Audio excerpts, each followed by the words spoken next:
നിർമ്മല സീതാരാമനെ മോദി 3.0 ക്യാബിനറ്റിൽ ധനമന്ത്രിയായി വീണ്ടും നിയമിച്ചു. കേന്ദ്ര ബജറ്റ് ജൂലൈ 3-ാം വാരത്തിൽ സർക്കാർ പാർലമെന്റിൽ അവതരിപ്പിക്കുമെന്നാണ് സൂചന. ഔദ്യോഗിക പ്രഖ്യാപനം ഇനിയും ഉണ്ടായിട്ടില്ല. മോദി 3.0യുടെ കീഴിലുള്ള ആദ്യ സമ്പൂർണ്ണ ബജറ്റാണിത്. 6 സമ്പൂർണ്ണ ബജറ്റുകളും ഒരു ഇടക്കാലവും ഉൾപ്പെടുന്ന തുടർച്ചയായ 7 ബജറ്റ് അവതരണങ്ങൾ അവതരിപ്പിക്കുന്ന ആദ്യത്തെ ധനമന്ത്രി എന്ന നേട്ടം കൈവരിക്കാനുള്ള പാതയിലാണ് എം സീതാരാമൻ മൊറാർജി ദേശായിയുടെ റെക്കോർഡ് മറികടന്ന് ചരിത്രം സൃഷ്ടിക്കാൻ ഒരുങ്ങുന്നത്. പ്രതിരോധ മന്ത്രാലയം 2024-2025 ഇടക്കാല ബജറ്റിൽ ഏറ്റവും ഉയർന്ന ബജറ്റ് വിഹിതം കണ്ട പ്രതിരോധ മന്ത്രാലയം മുതിർന്ന ബിജെപി നേതാവ് രാജ്നാഥ് സിംഗിനൊപ്പം തുടർന്നു. രാജ്യത്തിന്റെ സൈനിക പ്രവർത്തനങ്ങൾ, സംഭരണം, അടിസ്ഥാന സൗകര്യ വികസനം എന്നിവയുടെ മേൽനോട്ടം വഹിക്കുന്ന മന്ത്രാലയത്തിന് 2024-25 ഇടക്കാല ബജറ്റിൽ 5.25 ലക്ഷം കോടി രൂപ അനുവദിച്ചു. മുൻ സർക്കാരിൽ രാജ്നാഥ് സിംഗിന്റെ നേതൃത്വത്തിലുള്ള മന്ത്രാലയം മുൻവർഷത്തേക്കാൾ 15% വർധനവ് രേഖപ്പെടുത്തി. റോഡ് ട്രാൻസ്പോർട്ട് ഏറ്റവും ഉയർന്ന രണ്ടാമത്തെ വിഹിതം ലഭിക്കുന്ന മന്ത്രാലയം റോഡ് ട്രാൻസ്പോർട്ട്, ഹൈവേ പോർട്ട്ഫോളിയോകൾ മഹാരാഷ്ട്രയിൽ നിന്നുള്ള മുതിർന്ന ബിജെപി നേതാവ് നിതിൻ ഗഡ്കരിക്ക്. കഴിഞ്ഞ 2 നരേന്ദ്രമോദി ക്യാബിനറ്റുകളിലും അദ്ദേഹം ഇതേ പോർട്ട്ഫോളിയോ വഹിച്ചു. ധനമന്ത്രി നിർമ്മല സീതാരാമൻ അവതരിപ്പിച്ച ഇടക്കാല ബജറ്റിൽ റോഡ് ഗതാഗത്, ഹൈവേ മന്ത്രാലയത്തിന് 2024 2.78 ലക്ഷം കോടി രൂപ അനുവദിച്ചു. ദേശീയ പാതകൾ വികസിപ്പിക്കുക, പുതിയ റോഡുകൾ നിർമ്മിക്കുക, നിലവിലുള്ള അടിസ്ഥാന സൗകര്യങ്ങൾ മെച്ചപ്പെടുത്തുക എന്നിവയിൽ ശ്രദ്ധ കേന്ദ്രീകരിക്കുന്ന മന്ത്രാലയം ഗഡ്കരിയുടെ കീഴിലുള്ള വേഗമേറിയതും കാര്യക്ഷമവുമായ പ്രവർത്തനങ്ങൾക്ക് പ്രശംസ പിടിച്ചുപറ്റി.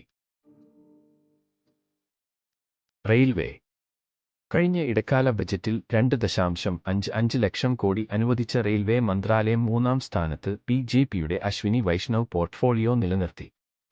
റെയിൽവേയുടെ അടിസ്ഥാന സൗകര്യങ്ങൾ നവീകരിക്കുക, പുതിയ ട്രെയിനുകളും സേവനങ്ങളും അവതരിപ്പിക്കുക, യാത്രക്കാരുടെ സൗകര്യങ്ങൾ വർദ്ധിപ്പിക്കുക എന്നിവയാണ് റെയിൽവേ മന്ത്രാലയം ലക്ഷ്യമിടുന്നത്. കഴിഞ്ഞ ഇടക്കാല ബജറ്റിൽ 10% ബജറ്റ് വർധനവുണ്ടായി. ഉപഭോക്തൃകാര്യങ്ങൾ, പൊതുവിതരണം. ഉപഭോക്തൃകാര്യ, ഭക്ഷ്യ, പൊതുവിതരണ മന്ത്രാലയം ഭക്ഷ്യസുരക്ഷ ഉറപ്പാക്കുകയും പൊതുവിതരണ സംവിധാനങ്ങൾ നിയന്ത്രിക്കുകയും ചെയ്യുന്നു. ബിജെപി നേതാവ് പ്രഹ്ലാദ് ജോഷിക്ക് നൽകി. 2.13 ലക്ഷം കോടിയുടെ വാർഷിക ബജറ്റുള്ള ഈ മന്ത്രാലയത്തിന് കഴിഞ്ഞ ഇടക്കാല ബജറ്റിൽ മുൻവർഷത്തേക്കാൾ 8% വർധനയുണ്ടായി.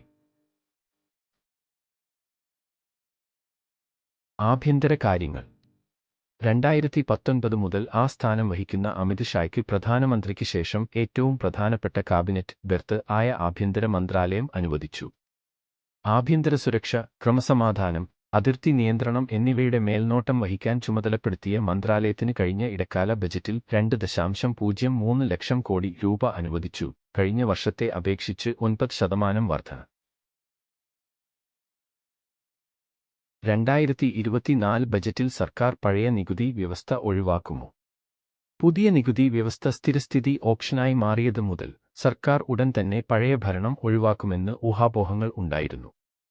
വിദൂര ഭാവിയിൽ പഴയ നികുതി സമ്പ്രദായം ഘട്ടം ഘട്ടമായി ഇല്ലാതാകുമെന്ന് ഉറപ്പാണ്. നികുതിദായകരിൽ 70 മുതൽ 80% വരെ പുതിയ നികുതി വ്യവസ്ഥ തിരഞ്ഞെടുത്താൽ പഴയ ഭരണം പൂർണ്ണമായും നിർത്തലാക്കുന്ന കാര്യം സർക്കാർ പരിഗണിച്ചേക്കാവുന്ന ഒരു സാഹചര്യം വിദഗ്ധർ മുൻകൂട്ടി കാണുന്നു. വിവിധ നികുതി പരിഷ്കരണ നടപടികളിലൂടെ നികുതി ഭരണം കാര്യക്ഷമമാക്കുകയും പുതിയ നികുതി ചട്ടക്കൂട് വ്യാപകമാക്കുന്നത് പ്രോത്സാഹിപ്പിക്കുകയും ചെയ്യുക എന്നതാണ് അതിന്റെ പ്രധാന ലക്ഷ്യം. നികുതിദായകരുടെ പ്രതീക്ഷകൾ. ലോക്സഭാ തെരഞ്ഞെടുപ്പിന് മുന്നോടിയായി ഈ വർഷം ഫെബ്രുവരിയിൽ അവതരിപ്പിച്ച ഇടക്കാല ബജറ്റിൽ നികുതി നിരക്കുകളിലോ സ്ലാബുകളിലോ ഒരു മാറ്റവും നിർമ്മല സീതാരാമൻ പ്രഖ്യാപിച്ചില്ല. എന്നാൽ ഇപ്പോൾ നികുതിദായകർക്ക്, പ്രത്യേകിച്ച് ശമ്പളക്കാർക്കും അവർ കുറച്ച് ആശ്വാസം നൽകുമെന്ന പ്രതീക്ഷകൾ ഉയർന്നതാണ്. ഓഹരി വിപണിയിൽ എങ്ങനെ? പ്രധാനമന്ത്രി നരേന്ദ്രമോദിയുടെ പുതുതായി അധികാരത്തിലേറിയ സഖ്യസർക്കാരിന്റെ വരാനിരിക്കുന്ന ബജറ്റിൽ അമിതമായ മുൻഗണന ലഭിച്ചേക്കാവുന്ന മേഖലകളിലേക്ക് മുൻനിര നിക്ഷേപകർ പോർട്ട്ഫോളിയോകൾ പുനഃക്രമീകരിക്കുന്നതിനാൽ അടുത്ത 2 ആഴ്ചയ്ക്കുള്ളിൽ ഇന്ത്യൻ ഓഹരികൾ പുതിയ ഉയരങ്ങളിലെത്താൻ സാധ്യതയുണ്ട്. കുറഞ്ഞ ചെലവിൽ പാർപ്പിടം, റെയിൽവേ, കൃഷി, അടിസ്ഥാന ഭക്ഷ്യ ആവശ്യങ്ങൾ, വളം, കാർഷിക രാസവസ്തുക്കൾ എന്നിവയ്ക്ക് ധനസഹായം നൽകുന്നതിൽ ശ്രദ്ധ കേന്ദ്രീകരിക്കുന്ന കമ്പനികൾ വരുന്ന 2 ആഴ്ചയ്ക്കുള്ളിൽ മികച്ച പ്രകടനം കാഴ്ചവയ്ക്കുമെന്ന് പ്രതീക്ഷിക്കാം. പ്രതിരോധ ഉൽപ്പാദനം വർദ്ധിക്കുന്നത്.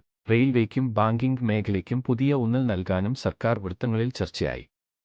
ഈ മേഖലകൾ പ്രധാന സൂചികയെ മികച്ച രീതിയിൽ മറികടന്നു. വിപണി ബജറ്റിനായി കാത്തിരിക്കുന്നു. തിരഞ്ഞെടുപ്പ് കഴിഞ്ഞു സർക്കാർ രൂപീകരണം പൂർത്തിയായതോടെ വിപണി നയപ്രഖ്യാപനങ്ങളിലും വരാനിരിക്കുന്ന ബജറ്റിലുമാണ് ശ്രദ്ധ കേന്ദ്രീകരിക്കുന്നത്. ബജറ്റ് വരെ വിപണികൾ പോസിറ്റീവായി തുടരുമെന്ന് കരുതുന്നു.